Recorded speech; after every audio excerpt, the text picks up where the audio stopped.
है डीईआरसी की press conference पे क्या कहा जा रहा है? एक में 7% है, एक में 8% है। वो पीपीएसी आज से खत्म हो जाएगा।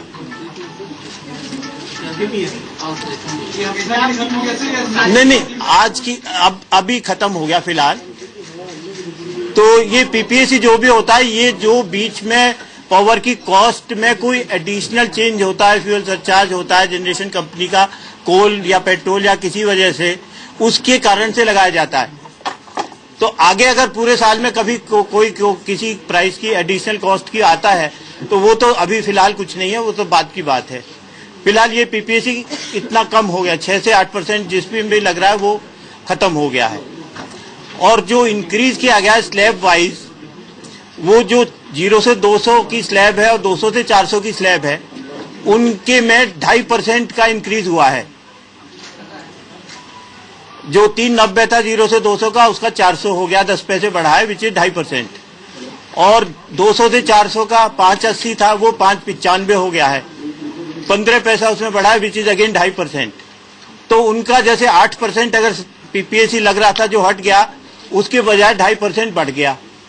तो नेट इफेक्ट उसका होगा कि उनका बिल कम हो जाएगा। और 400 यूनिट तक के जो कंज्यूमर्स हैं वो रफली 70% ऑफ द डोमेस्टिक कंज्यूमर्स हैं। नहीं, 800 तक भी कम हो जाएगा अगर आप देखें। अच्छा, इसके अलावा हमने इस बार एक नई स्लैब और इंट्रोड्यूस की है। अभी तक जो स्लैब थी 400 से 800, उसके बाद अबव 800। अब हमने किया है 400 से 800, फिर एक 800 से 1200 की एक स्लैब और है, और 1200 के ऊपर की अलग स्लैब है। क्योंकि जो ज्यादा कंजम्पशन करते हैं, मान लीजिए किसी के यहाँ 10 एसी काम कर रहे हैं और जो बहुत हैवी कंज्यूम कर रहे हैं और बहुत हाई इनकम ग्रुप में हैं, तो they should meet the cost of the expensive power.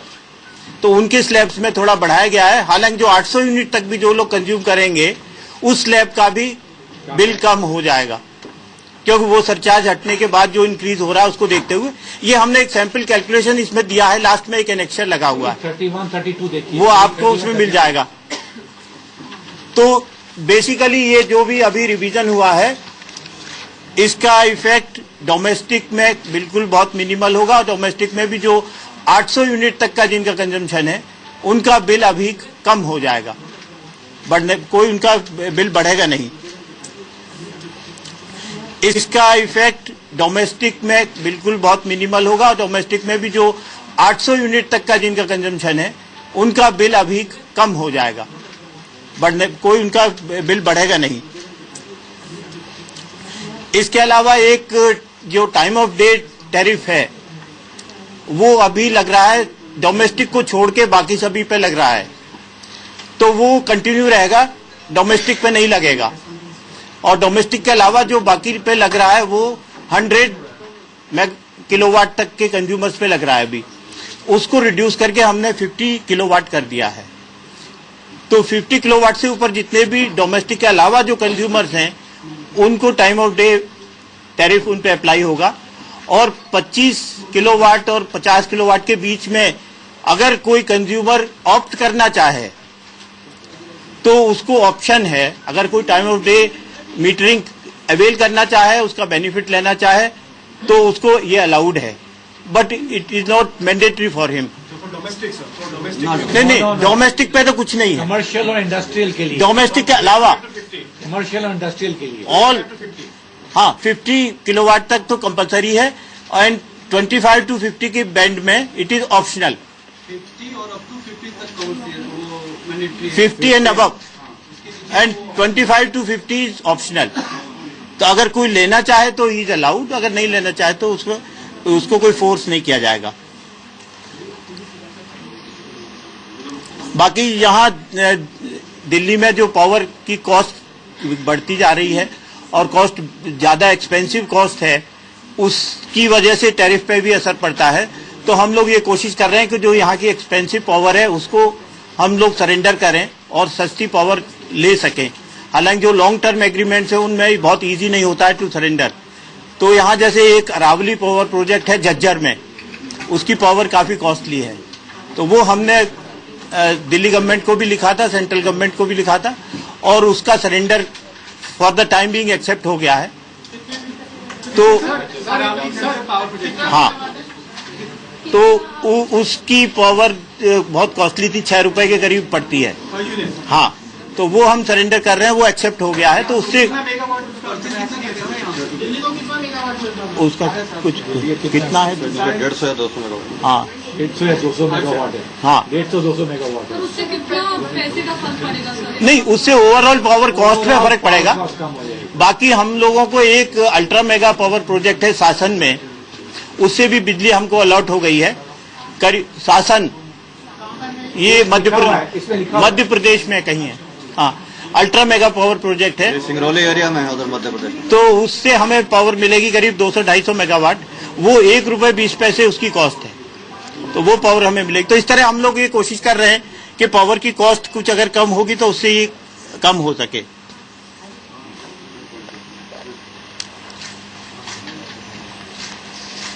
Up to 400 megawatt 2.5% बढ़ा है, तो बियॉन्ड 400 कितना बढ़ा है? How much is the increase? ये सब रेट इसमें वैसे दिया हुआ है, तो up to 800 it will reduce, मतलब ये दैट इज द पॉइंट। अच्छा, बाकी हमारे पास टाइम टू टाइम जो पब्लिक हियरिंग में डिमांड्स आती हैं और वैसे भी लोग प्रोटेस्ट करते हैं या रिक्वेस्ट देते हैं, तो 2 स्पेसिफिक रिक्वेस्ट हम लोगों के पास आई थी कि जो CGHS सोसाइटीज हैं उनमें कॉमन एरियाज के लिए अभी प्रेजेंटली डोमेस्टिक रेट था, लेकिन but it was of the highest of the slab. तो उन लोगों का रिक्वेस्ट ये था कि हाईएस्ट ऑफ द स्लैब ना लगाया जाए, तो हमने उसको कर दिया है कि हाईएस्ट ऑफ द स्लैब नहीं लगेगा, अब जो नॉर्मल डोमेस्टिक है वो लगेगा। CGHS के कॉमन एरियाज के कम्युनिटी, इवन जो DDA फ्लैट DDA फ्लैट्स के बीच में कॉमन एरियाज के लिए अलग कनेक्शन होता है। लाइट्स है, स्टेयर केस है या पार्किंग एरिया है या पार्किंग एरिया है। नहीं, डोमेस्टिक अभी भी लगता था, पर वो हाईएस्ट स्लैब लगता था।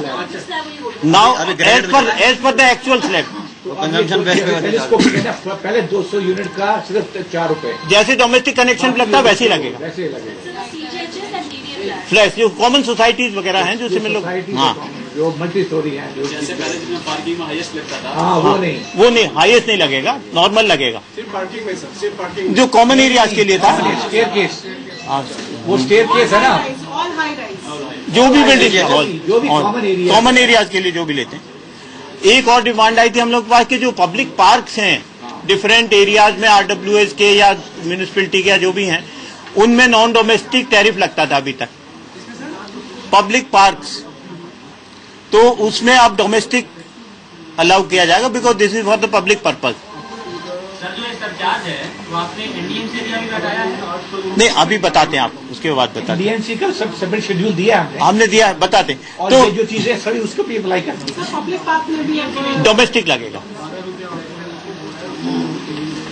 अच्छा, एक डिमांड इन्होंने डिस्कॉम्स ने की थी कि जो सरचार्ज एक 8% लगता है for the recovery of the deficit, पुराना डेफिसिट के लिए, उसको बढ़ाया जाए। वो उसी लेवल पे रखा जा रहा है, 8% है, वो 8% ही रहेगा। जो एक सरचार्ज लगता है for the recovery of the regulatory assets, 8 ये अभी तो फिलहाल चलेगा जब तक ये रिकवरी ना हो। अभी हमने इसमें जो रोड मैप बनाया उसके हिसाब से तो it will take 6 years for the recovery. वो सब फिगर दिया है इसमें,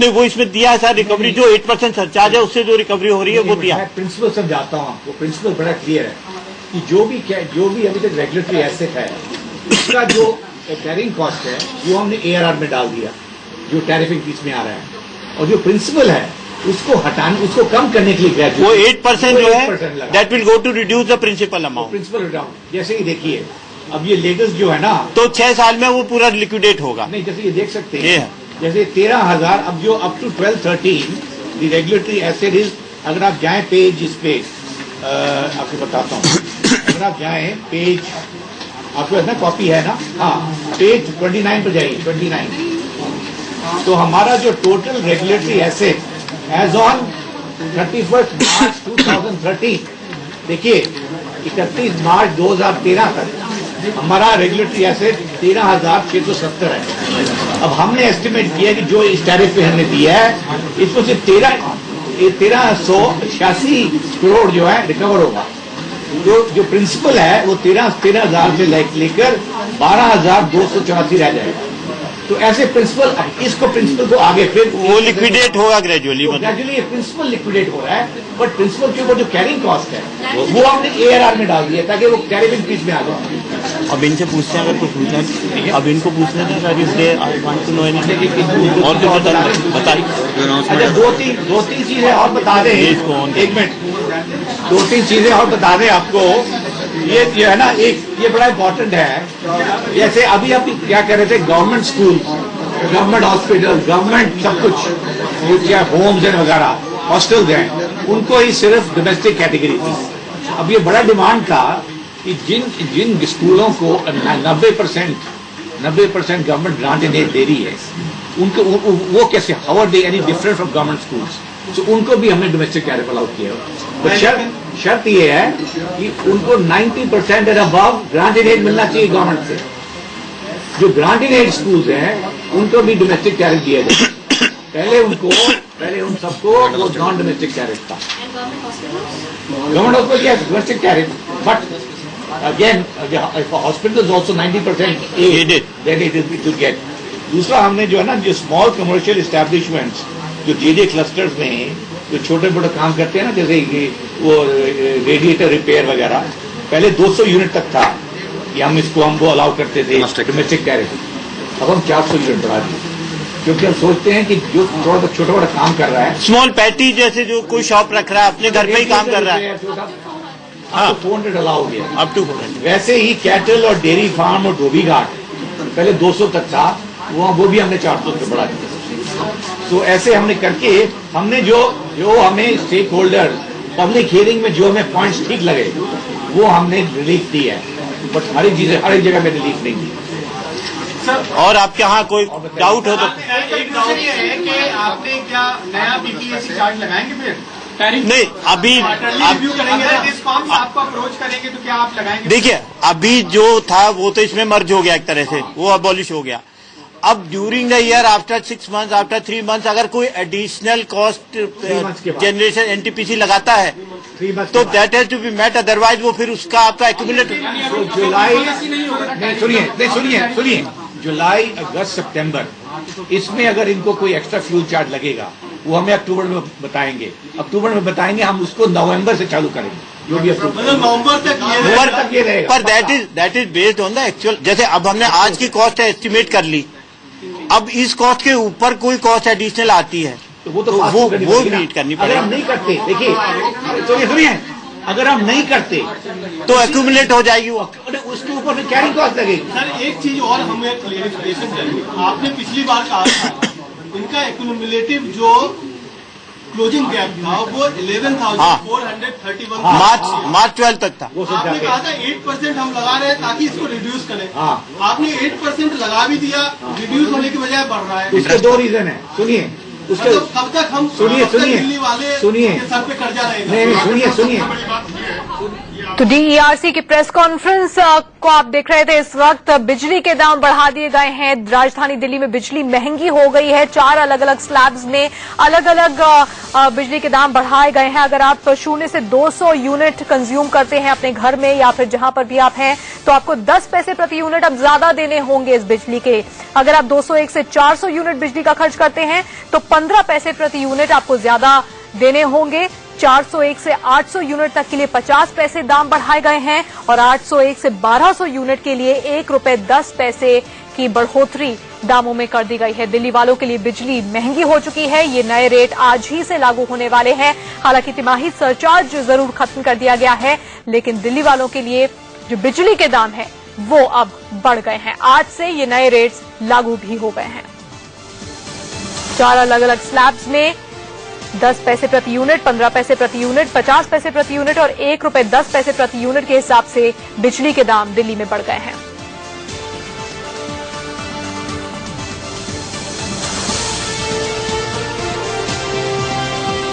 इसके अलावा एक नया स्लैब बिजली का बनाया गया है। अगर आप 1200 यूनिट से ज्यादा बिजली की खपत करते हैं तो उसके लिए एक नया रेट यहां पर सामने आ गया है। 8 रुपए 75 पैसे प्रति यूनिट आपको देने होंगे। ये एक नया स्लैब है, पहले ये स्लैब नहीं था, अब ये 5वां एक नया स्लैब बनाया गया है। 1201 यूनिट से ज्यादा बिजली की खपत करने पर अब आपको 8 रुपए 75 पैसे प्रति यूनिट देने होंगे बिजली के दाम। तो 5 स्लैब्स बन गए हैं और जो पहले के 4 स्लैब्स थे उनमें दाम DERC ने बढ़ा दिए हैं। प्रेस कॉन्फ्रेंस में नए दामों का ऐलान कर दिया गया है और आज ही से ये दाम लागू भी हो गए हैं।